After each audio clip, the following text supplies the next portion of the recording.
Фарангиз Махкамова 3 сол мешавад ки ба занони ҷабрдидаи зӯроварӣ дар оила кӯмак ва ҳам ёрии ҳуқуқӣ расонида барои муросо андохтани чунин оилаҳо корбарӣ мекунад. Замони худаш қурбони хушунати хонаводагӣ буд. Ранҷу азоби рӯҳиву равонӣ зенеро ки дар оила овоз надошту объекти таънаву тамасхур гашта буд, обутоб дод. Рӯзе ки аз ҳаёти шахсияш зӯровариро дур кард, пеши худ қавл дод ки ҳомии ҳуқуқи занони хушунатдида мешавад. Милитсионер занро мегуфтанд ки беҳуда касби мардонаро интихоб кард, аммо ин ақидаро Фарангиз сарфи назар кард.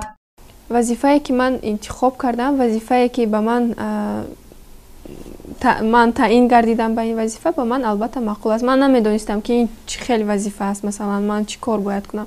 Ман омадам ҳаминҷо, ба ман дасти кӯмак дароз кардан, масалан сардорони мо ба ман ёд доданд чӣ тавр кор кардан дар кор. Ба ман маъқул аст. Албатта ман бисёртар бо занҳо, яъне ҷабрдидагон корбарӣ менамоям. Имрӯз вазифаи пурмасъулиятро Фарангиз Махкамова ба дӯш дорад. Дар коргоҳ намояндаи ҳифзи ҳуқуқ, дар хона бошад кадбону. Ҳоло Фарангиз ҳамроҳи модараш кӯдаки хурдсоли худро тарбия мекунад. Ҳангоми суҳбат аз зиёд шудани ҳолатҳои зӯроварӣ нисбати занон изҳори нигаронӣ кард. Мазмуни асосии шикояти занон бештар мавриди латукӯб қарор гирифтан, пайваста ба хона дар ҳолати мастӣ омадани шавҳар ва ё паст кардани шаъну шарафи зан аст, мегӯяд Фарангиз Махкамова. Муроҷиат мекунанд. Бисёри занҳо масалан кӯдаки майда доранд. Ман шахсан худам кӯдаки майда дорам. Ман дарди онҳоро мефаҳмам, дарди онҳоро ҳис мекунам. То ҳол масалан ман вақти корӣ мушкилоти онҳоро ҳал мекунам. Хона мерам, масалан вақти хӯрокпазӣ бошад, вақти ягон кори хона бошад, ман фикр мекунам ки ман бояд чӣ кор кунам, чӣ хел ёрдам кунам.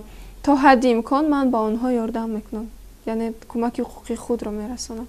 Бино ба иттилои Фарангиз Махкамова, давоми 6 моҳаи аввали соли равон дар умум беш аз 70 адад аризаҳои сокинон санҷида шудааст, ки бештари ҳолат шикояти занон аз болои мардон мебошад. Аз ин теъдод ба 62 нафар амрномаи муҳофизатӣ дода шуда, нисбати 28 нафар протоколи маъмурӣ бо моддаи 93 иловаи 1 тартиб дода шудааст.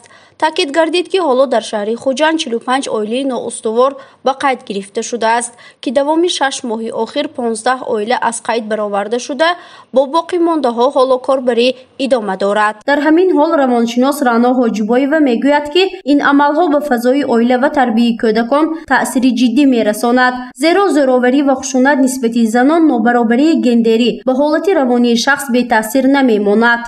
ҳамин тарс душмани асосии зӯроварӣ ва гирифторшудагӣ шахсиятҳо ҳисоб мешавад ки худашона дар ҷомеа танҳо яка ва нотавон ҳис мекунанд.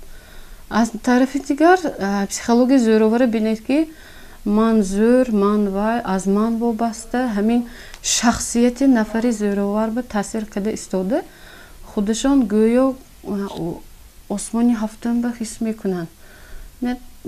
ман ҳастаму ту ҳастӣ, аз ман вобастаӣ ва ҳамзамон бо бошандагони дигари оилава таъсир карда меистанд.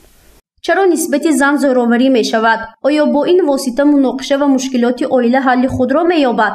Тамоми мақомотҳои дахлдор ба монанди Вазорати корҳои дохилӣ, раёсати кор бо занон, нозирони минтақавӣ, ташкилотҳои ҷамъиятӣ ва фаъолони ҷомеа пайваста барои ҳалли ин мавзӯи доғи рӯз корҳои ташвиқотиву тарғиботиро пурзӯр карда бошанд ҳам ин муаммо то ҳол ҳал ношуда боқӣ мемонад. қаҳрамони гузориши мо Фарангиз Махкамова низ ин падидаи номатлубро маҳкум карда, аз баъзе муносибатҳои тезутунди аъзоёни оила ки майдони амалиёти ҳарбиро мемонад, изҳори нигаронӣ мекунад. Фарзона Шамсиева, пресс-сетиҷи, шаҳри Хуҷанд.